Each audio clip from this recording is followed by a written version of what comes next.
Only good thing about doing spoking wheels is that it's clean. It's nice to have some work that's totally clean. So I spoke wheels because I could spoke wheels. When you know how to spoke a wheel, you end up spoken wheels. So you know, as simple as that. It's not that it's like wonderful work. It's not that I want to.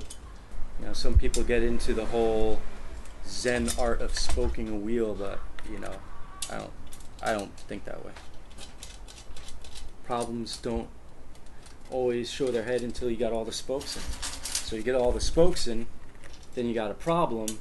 So then guess what? All the spokes come out, and you start over. It could be one off, one hole off. Sometimes the rim's drilled wrong. Little subtleties that most people miss, especially when customers supply the parts.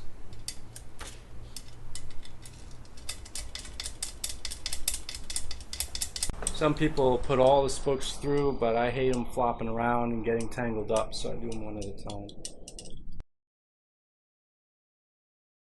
Especially when you gotta play with them like this. So we ran into a problem, believe it or not. The new spoke is a lot thicker than the old spoke. And because of that, it's not fitting into the hub. I think the corners are a little tighter. It tends to be like that than back here. So just taking that little bit off makes the difference. So now I gotta open up every single slot with a file, enough so that the spokes will seat home.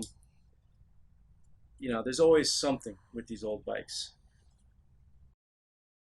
Ward's Riverside, 1965, Ward's Riverside 450 SS. It is not a common motorcycle. They were all Benelli or Gilera. You know, all the, hardware store, the department store motorcycles.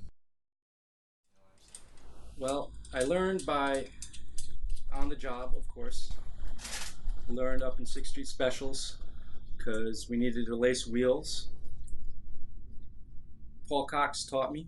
He was renting the back of the shop at that point, working on leather. He was in Psycho Cycles with Indian Larry, and they closed, and then he came and worked by us. And he did a few wheels, but then he taught me how to do them. And that's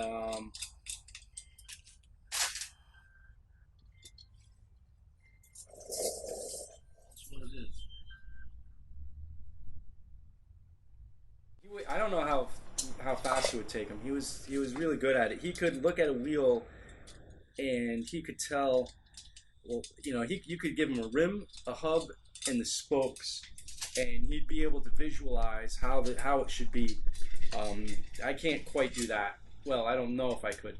I've never tried. I've always had at least some sort of guideline or some sort of knowledge. But he'd know based on front or rear wheel. He understood about power delivery and braking force and how that affects, you know, how the spokes are set up, because that's why, you know, they're laced differently. You know, there's more of a science to this. Like right now, this guy fell out.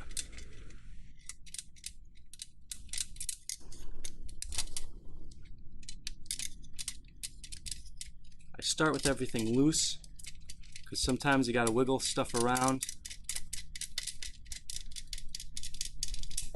you know, to get some spokes in. So I start everything loose.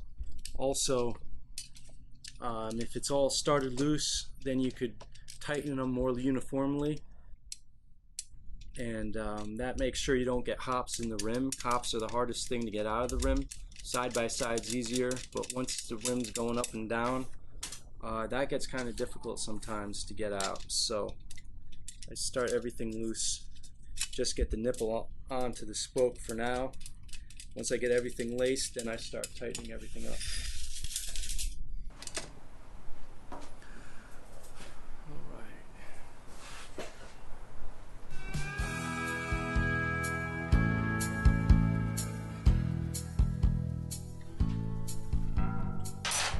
got to figure out if it's should be going to the left or going to the right.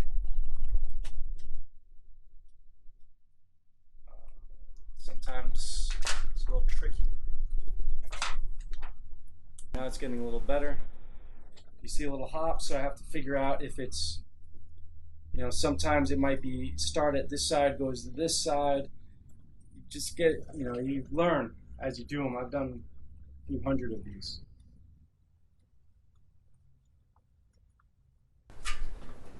I check the tension, one by feel, but also by the sound. Sometimes by feel, the threads are getting bound. The nipple might be getting bound in the hole a little bit, but by sound,